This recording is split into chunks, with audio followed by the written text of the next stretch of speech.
నమస్కారం city news కి స్వాగతం ముందుగా ముఖ్యాంశాలు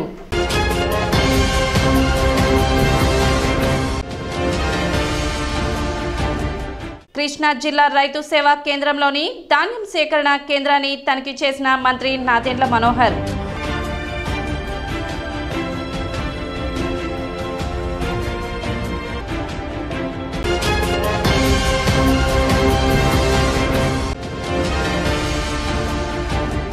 వేమూరు నియోజకవర్గంలో జరిగిన మన మంచి ప్రభుత్వం కార్యక్రమంలో పాల్గొన్న శాసనసభ్యులు నక్క ఆనంద్ బాబు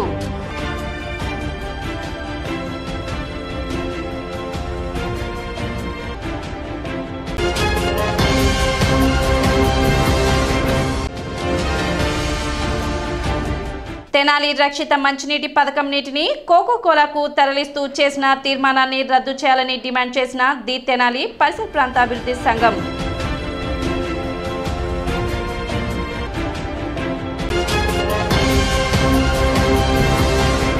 తెనాలి రక్షిత మంచినీటి పథకం నీటిని కోకోకోలా కంపెనీకి ఇస్తూ పురపాలక సంఘంలో చేసిన తీర్మానాన్ని రద్దు చేయాలని ది తెనాలి పట్టణ మరియు పరిసర ప్రాంత అభివృద్ధి సంఘం డిమాండ్ చేసింది.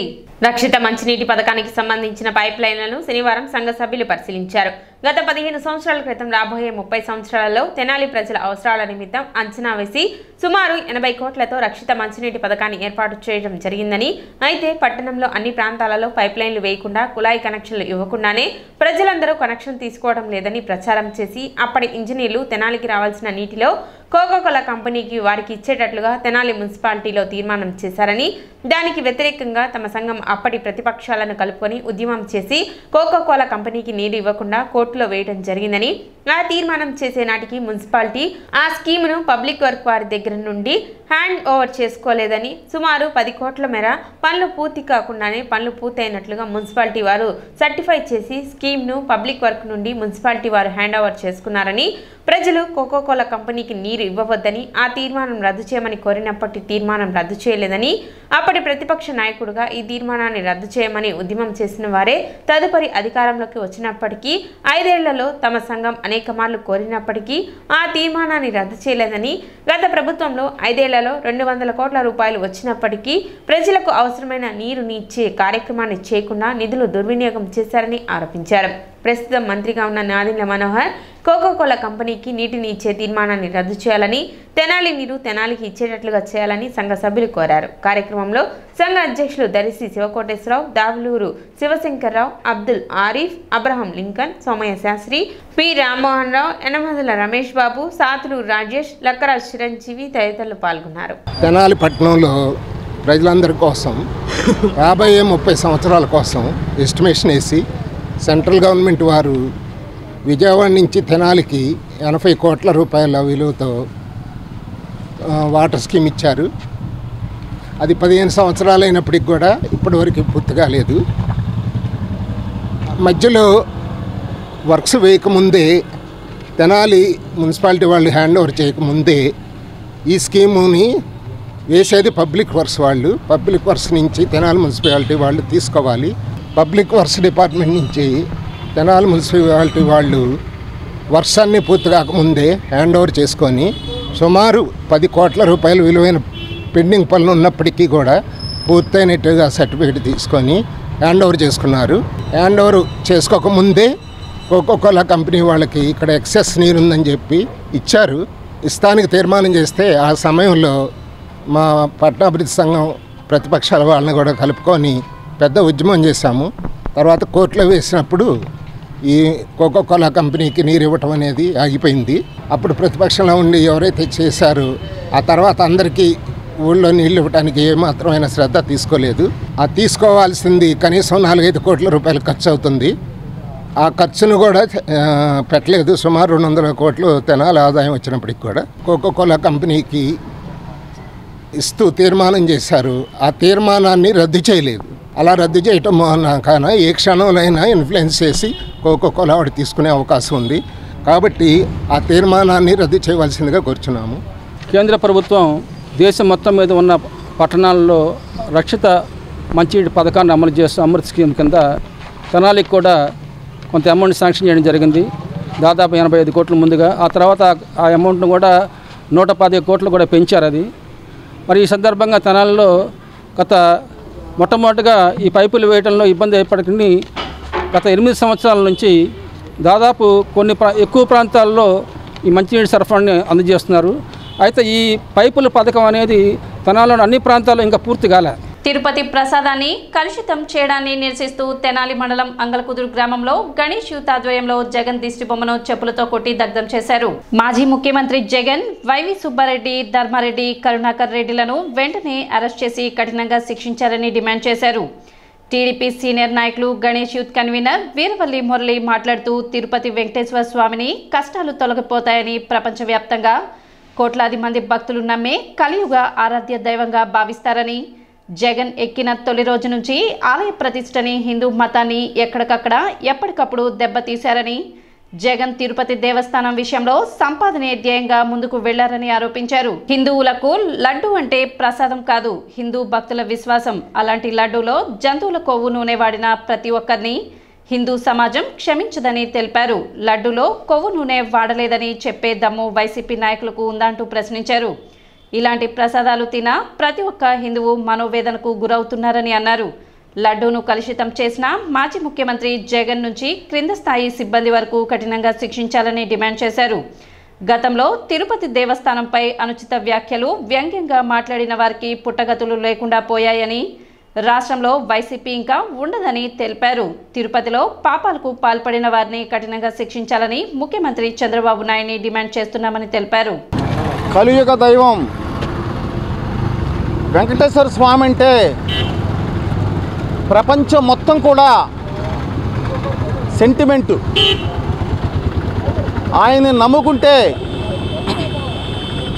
ఎటువంటి కోరికలైనా సరే నెరవేరుతాయి, ఎటువంటి కష్టాలైనా సరే తొలగిపోతాయని చెప్పేసి ప్రపంచం మొత్తం కూడా ఆయన ఎంతో ఆరాధ్య దైవంగా కొలుస్తారు. వైసీపీ ప్రభుత్వం అధికారంలోకి వచ్చిన తొలి రోజు నుంచే ఆ దేవాలయాన్ని అపవిత్రం చేస్తూ ఈవోలను కానివ్వండి, అక్కడ దేవస్థానం చైర్మన్లు కానివ్వండి, అక్కడ బోర్డు సభ్యులను కానివ్వండి, దేవుడి మీద ఎటువంటి నమ్మకం లేని వాళ్ళకి, ఆ స్వామి మీద ఎటువంటి భక్తి లేని వాళ్ళకి దేవాలయాన్ని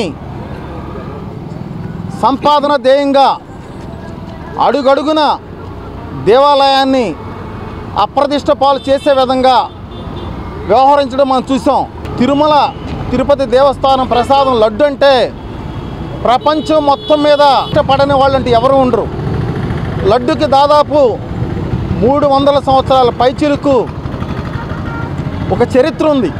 దానికి సంబంధించినటువంటి పవిత్రమైన నెయ్యిని వాడతారు. పవిత్రమైనటువంటి లడ్డులో వాడే నెయ్యిని దుర్మార్గులకు అప్పచెప్పి ఇవాళ ల్యాబులన్నీ చెబుతున్నాయి విషపూరితమైనటువంటి జంతువులకు సంబంధించినటువంటి కొవ్వు దీంట్లో కలిసింది అని. ఈ రాష్ట్రంలో ఉన్న వైసీపీ ఏ ఒక్క నాయకుడైనా మీరిచ్చిన కొటేషన్కి స్వచ్ఛమైన నెయ్యి సప్లై చేసేటటువంటి దమ్ము మీకుందా అని మేము అడుగుతున్నాం.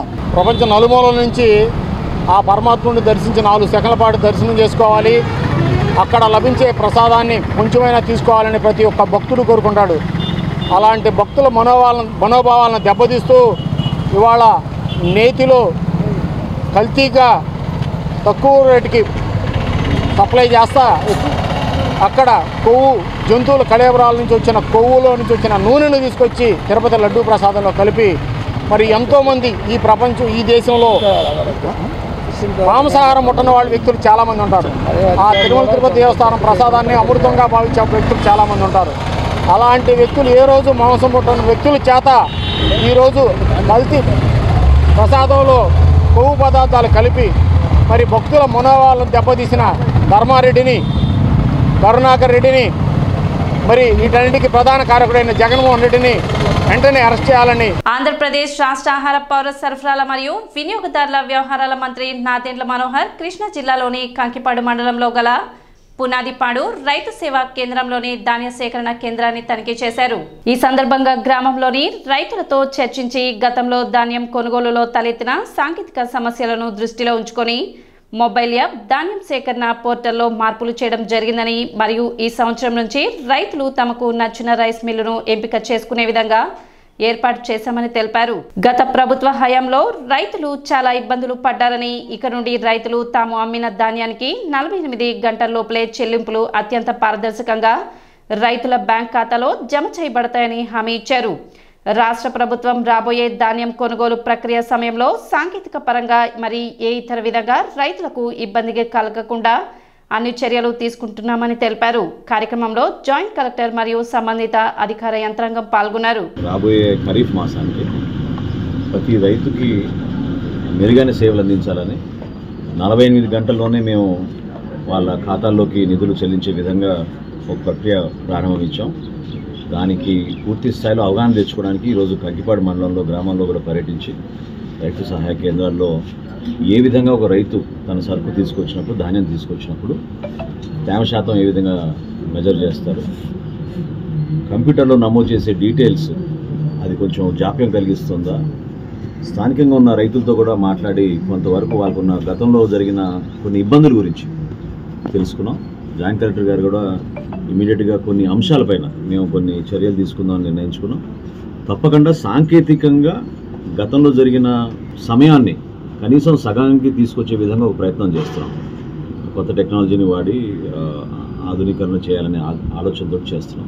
వీటితో పాటు కంప్లీట్గా మానవతా దృక్పథంతో రైతుకి ఆ సహాయం అందించాలి, గౌరవం అందించాలి, అది మా బాధ్యతగా మేము భావించి ప్రత్యేకంగా మొట్టమొదటిసారి కౌలు రైతుకి మాత్రం ఎక్కడ ఇబ్బంది కలగకుండా కౌలు రైతును కూడా డైరెక్ట్గా మేము నమోదు చేసుకుని ఈ పంట ద్వారా ఎవరైతే స్థానికంగా ఆ పంట కష్టపడి పండించారో అతనికే పూర్తి స్థాయిలో ఆ నిధులు వచ్చేటట్టు ఏర్పాట్లు ఈ ఖరీఫ్ మాసాల నుంచి ప్రారంభించబోతున్నాయి. చాలా గొప్ప కార్యక్రమం, గతంలో ఎప్పుడు లేదు.